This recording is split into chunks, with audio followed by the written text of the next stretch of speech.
વિદ્યાર્થી મિત્રો, આજે આપણે ધોરણ 7ની અંદર વિષય ગુજરાતીની અંદર અસાઇનમેન્ટનું સોલ્યુશન કરવાના છે. વિદ્યાર્થી મિત્રો, આજે આપણે પ્રશ્ન 1નું સંપૂર્ણ સોલ્યુશન આ વિડીયોમાં આપણે કરવાના છે. આ વિડીયોમાં આપણે પ્રશ્ન 1 અ બ ક ડ નું સંપૂર્ણ સોલ્યુશન આ વિડીયોમાં આપણે કરવાના છીએ.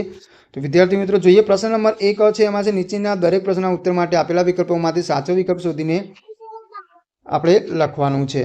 તો વિદ્યાર્થી મિત્રો, કાવ્ય 11 છે. એમાં પહેલો પ્રશ્ન છે, વૃંદાવનના માર્ગમાં શ્રી કૃષ્ણ શાના દાન માંગે છે? તેમાં આવશે સી દહીં. બીજું છે, વાગે છે રે વાગે છે આ પદના રચયિતા કોણ છે? તેમાં આવશે ડી મીરાબાઈ. એના પછી કાવ્ય નંબર 14 છે.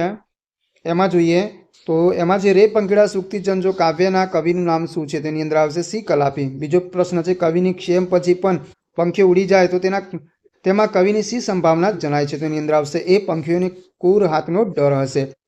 ત્રીજો પ્રશ્ન છે, કવિનું ઉપવન કોના માટે હંમેશા ખુલ્લું છે? તેમાં આવશે બી પંખીઓ. એના પછી કાવ્ય નંબર 17 છે. એમાં પહેલો પ્રશ્ન છે, કાશીધામથી ગંગાજળ લઈ યાત્રાળુઓનો સંઘ ક્યાં જતો હતો? તેમાં આવશે સી રામેશ્વર.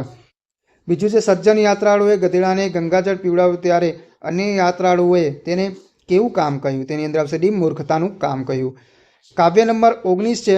એમાં પહેલો પ્રશ્ન છે, આપનો દેશ આનાથી ઘડાયો છે? તેની અંદર આવશે બી ભારતની માટીથી.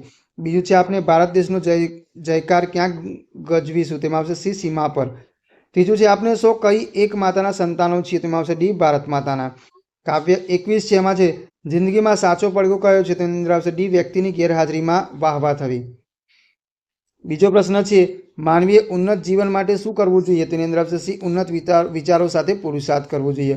ત્રીજો પ્રશ્ન છે, પોતાની ચારે બાજુ દિવાલો ચની માનવ શું ઝંખે છે? તેમાં આવશે સી મુક્તિ. ચોથો પ્રશ્ન છે, નીચેનામાંથી શું ગયેલું પરત આવતું નથી? તેમાં આવશે સી પ્રાણ. એના પછી પ્રશ્ન નંબર 1 બ છે. એની અંદર જે કૌંસમાં આપેલા શબ્દોમાંથી યોગ્ય શબ્દ પસંદ કરી ખાલી જગ્યા પૂરો. કાવ્ય 11 જેમાં પહેલી પ્રશ્ન છે, વૃંદાવનમાં વાગતી મોરલીનો નાદ ખાલી જગ્યામાં ગાંજે છે? તેમાં આવશે ગગન. બીજું છે, પીળા પિતાંબર ખાલી જગ્યા જામા પીળો તે પટકો રાજે છે? તેમાં આવશે જરકસી. ત્રીજું છે, કાને તે ખાલી જગ્યા મસ્તકે મુંગન મુખ પર મોરલી શોભે છે? તેમાં આવશે કુંડળ.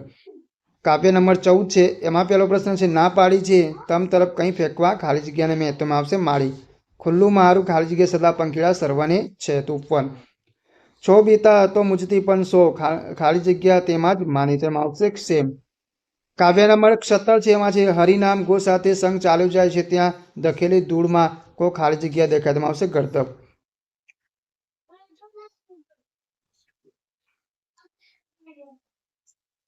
એના પછી છે બીજો પ્રશ્ન, મરતાનું માથું ખોળે લઈ લીધું તો અહીં ખાલી જગ્યા ખાલી કરી તો મુખમય? તેમાં આવશે ગંગાજળ. ત્રીજું છે, ગર્દપનો પ્રાણદાતા વધ્યો જોડી કર ખાલી જગ્યા નેત્ર જળે નબળાવીશું પ્રભુ ખાલી જગ્યા? તેમાં આવશે રામેશ્વર. કાવ્ય 19 છે, જેને ગૌરવ સ્મરણે જાગે ભાવની ખાલી જગ્યા? તેમાં આવશે સર્વાની. બીજું છે, ઊંચ નીચના ભેદ ટાળશું ઝૂલશું ખાલી જગ્યા હિંડોળે? તેમાં આવશે પ્રેમ. ત્રીજું છે, સીમાડી ખાલી જગ્યા ગજવશું વિજય વરીને ફરશું? તેમાં આવશે જયકાર. કાવ્ય 21 એમાં છે, વિદ્યા ખાલી જગ્યામાં અને પર કબજામાં ધન? તેમાં આવશે પુસ્તક.